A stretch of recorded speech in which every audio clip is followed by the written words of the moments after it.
sommes de retour dans cette édition du 2 janvier 2024. Je vous remercie beaucoup si vous nous rejoignez à l'instant. Je vous remercie beaucoup pour votre fidélité. Et évidemment, je vous présente mes meilleurs vœux pour cet exercice 2024. Et désormais, eh bien, il est l'heure de retrouver le festif, le festoyant Mathieu Driol qui, eh bien, comme à sa bonne habitude, va nous présenter, va nous expliquer quelles sont les valeurs qu'il faut avoir ou non en son portefeuille dans cet environnement marqué de prudence, comme nous l'a bien fait comprendre Hervé Dupré. Du coup, l'euphorie, Mathieu, de l'exercice 2023 doit être remisée à la cave et on redevient de nouveau prudent. C'est un peu, je dirais, vos convictions pour cette année?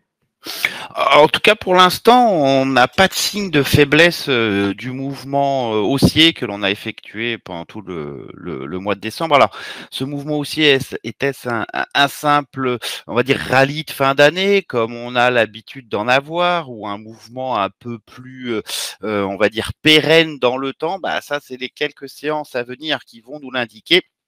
Et notamment, la rupture de support, chose que l'on n'a pas, hein. Donc, en fait, sur une tendance haussière, puisque c'est bien ça que l'on avait, sur les indices, et ben, sur une tendance haussière, tant qu'on n'a pas un signe de faiblesse, c'est-à-dire une rupture de soutien, et bien, il faut considérer que cette tendance, elle est toujours intacte ici. On aurait donc marqué une trêve des confiseurs avec, des investisseurs absents, hein, en témoignent les très faibles volumes lors des 5 à 10 dernières séances. On marque une pause, tout simplement, on digère la longue phase d'impulsion avant peut-être de la reprendre. En tout cas, pour l'instant, on n'a pas de signe de faiblesse, hein. Le tout premier support, c'était le creux aux alentours des 7530.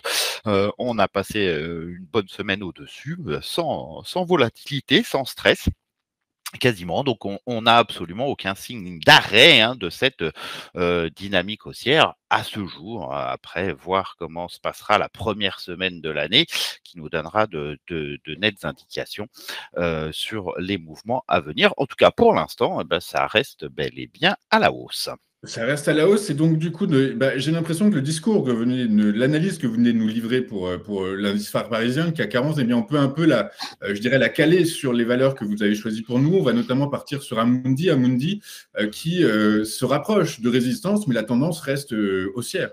Ah bah, c'est exactement ça, en fait. On a beaucoup tiré en fin d'année dernière. On a eu des gaps haussiers, des accélérations assez nettes, hein. Ça se voit sur Amundi avec ces deux très très belles séances haussières et puis une phase de pause qui a permis un retour sur les supports. Ici, c'est 60-40, hein. Un sommet que l'on a réalisé au cours de l'année 2023 qui est, semble-t-il, devenu soutien. Euh, donc, tant qu'on est au-dessus de ce tout premier soutien de court terme, hein, il n'y a pas de stress ni de risque baissier avéré, hein. Les cours marquent une simple pause au sein d'un mouvement haussier, ma foi, très dynamique, puisqu'on est passé de 48 à quasiment 63 en l'espace de 2 mois.